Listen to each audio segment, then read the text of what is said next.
If you did everything right, if you had the degrees, the internships, you climbed when they said climb, you solved problems nobody asked you to solve, but they were looking at you. And now you're in your 30s, you've been in your career for some time, you're experienced enough to be dangerous, but you're exhausted. You're scrolling job boards at midnight, you're looking through people's LinkedIns, and you're wondering why making it still feels like an ongoing stairmaster.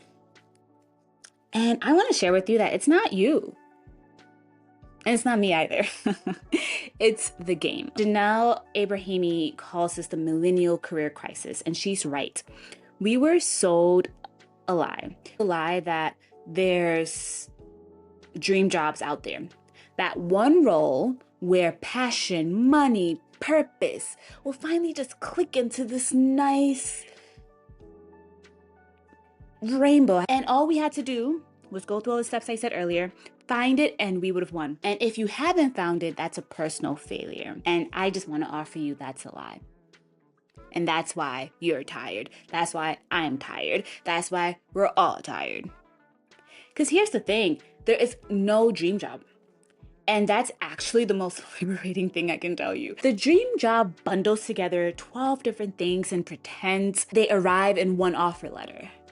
You have interesting work, you have good pay, work-life balance, a manager who sees you, colleagues who don't drain you, growth, flexibility, security, purpose, and some feeling that you finally arrived. But no job, and I mean no space that is concerned about profit and the bottom line, is going to be a dream. James Baldwin said, "I do not dream of labor."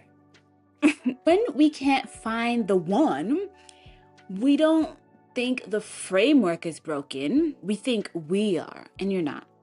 The framework is broken. We are trained to climb. We're trained to keep going.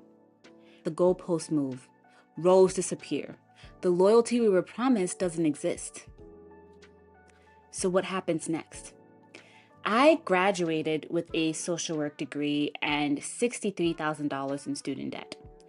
The job I wanted, the one I'd imagined while writing my papers about systems change and how it's going to help people, didn't show up.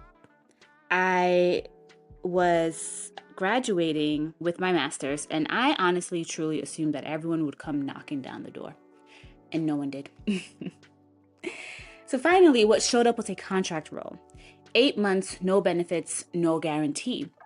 And as I was reviewing this and thinking about it, I was looking at my classmates who went straight from undergrad to the workforce, and they were posting about their permanent positions, their offices with doors. Because I was in an open office and I was temporary. By every measure, I felt like I was behind. However, this is what the contract gave me.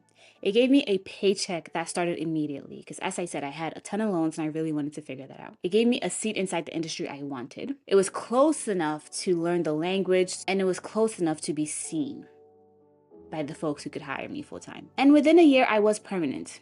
Within 3, I'd taken a whole new job that these past 2 jobs had helped me build the skill set for. And the job that I took was a role that didn't even exist when I took that first contract role. So that job wasn't my dream, but it was my doorway. After I got the contract job and I got the first full-time grown-up job, for all intents and purposes, it was great. It was a stable government job. I had pretty great coworkers.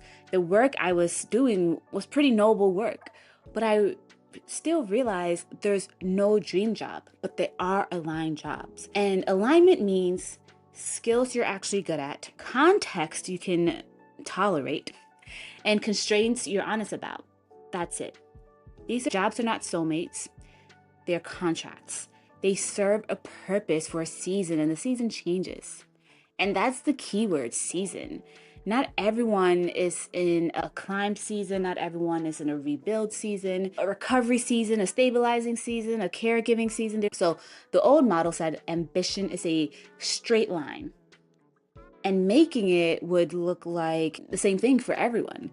The new model, however, says your career has seasons and alignment shifts with them. And Janel calls ambition a dial you adjust based on where you are in your life. It's not a personality trait. Every job contains work you won't love.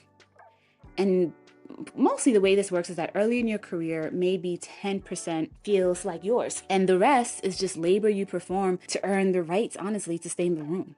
And as you progress, as you pay attention, something shifts and you start noticing which tasks drain you, which tasks lighten you up, which ones you groan when you see them come up, right?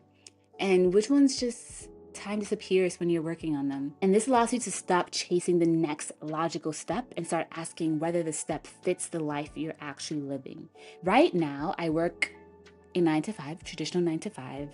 I don't love showing up on Zoom at the same time every day, and that part of the job isn't my dream. But the rest of it fits and is aligned with a culture that doesn't punish questions. I feel that keeps teaching me things. Is it perfect? No. But perfect was never the goal. The goal is alignment, which sounds clinical until you're living it, because alignment is the exhale at the end of a workday when you realize you're not dreading tomorrow. If you lined up every job I've ever had, the titles don't matter. School social worker, contract program manager, operations coordinator, talent acquisition, marketing, customer success, launch lead, trainer, change management strategist, it looks scattered, especially when you also start looking at the fact that I've worked in nonprofits, higher ed, government, tech, ed tech. But underneath the noise, there's a thread. I translate complexity into action. I help people understand systems they're tangled inside. And that through line didn't appear in a job description. I found it by paying attention to what I was doing in every single role, not what the role was called.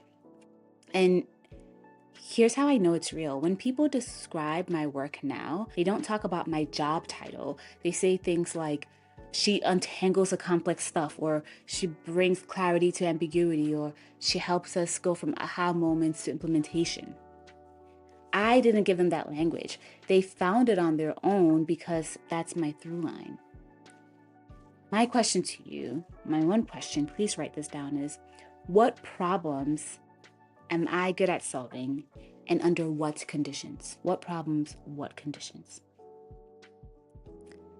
The millennial career crisis is real, but the answer isn't to hustle harder toward a mirage. The answer is to stop chasing or start building agency. When you find your aligned thing, and then the next, and then the next, one day you look up and realize you've built a life that you actually like, that you're not bored of, that you're not burnt out from. If you're trying to figure out your aligned next move, what that actually looks like, what problems you solve, what conditions you need, how to talk about your pivot, your change without sounding scattered, that's exactly what I help people do. The link's in the description if you want to talk, so head on over. But either way, stop chasing the dream.